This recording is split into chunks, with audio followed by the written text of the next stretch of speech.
welcome to another kids video. So today you'll see I'm outside because today I want to talk to you guys about something that I really love.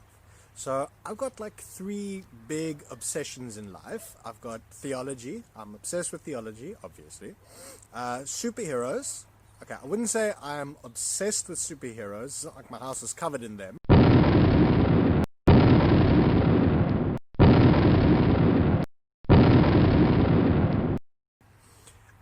And then the third one is nature. I absolutely love nature. I'm crazy about it.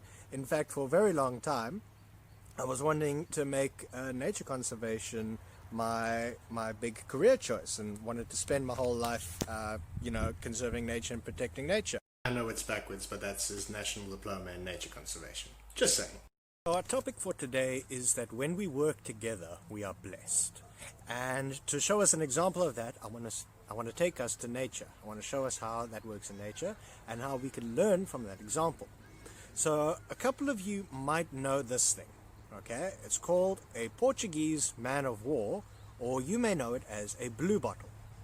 Now, looking at a blue bottle, you probably think this is one little animal, right? It looks like a jellyfish. This is one little jellyfish. And you would be wrong.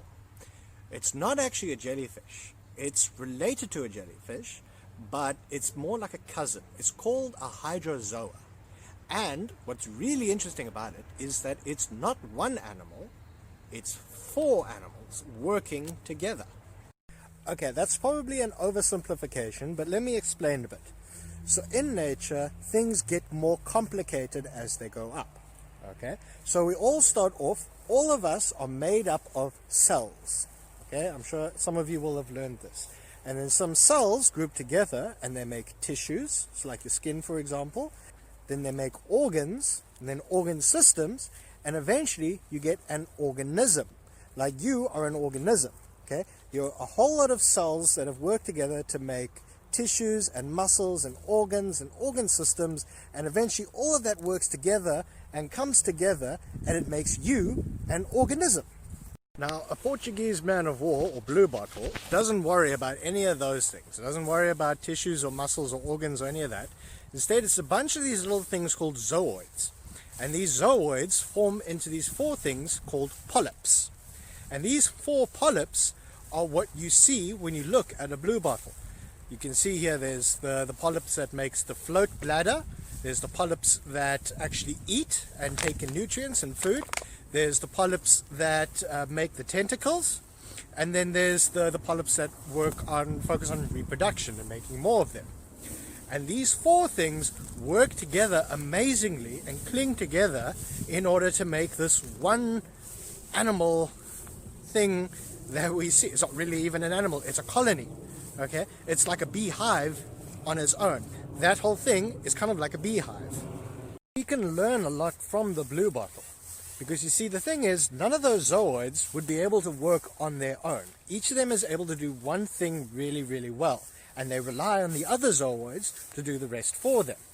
Now, how many times do we as people think we're big and strong and fine to just do everything on our own?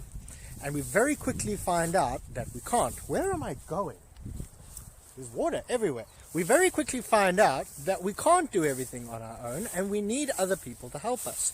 We, just like the blue bottle, need to be part of a colony. We need to be part of a community. Otherwise, we start to break down and we get taken out by the world. That's why we started to build things like churches, where we can all come together and we can all help each other. That's what a church does. We help each other make sure that we all live and we all survive and we're all happy.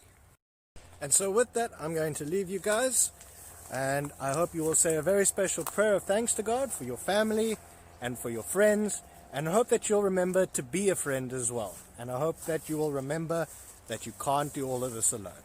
And say a prayer for me as well, that I find my way home. I have no idea where I am anymore.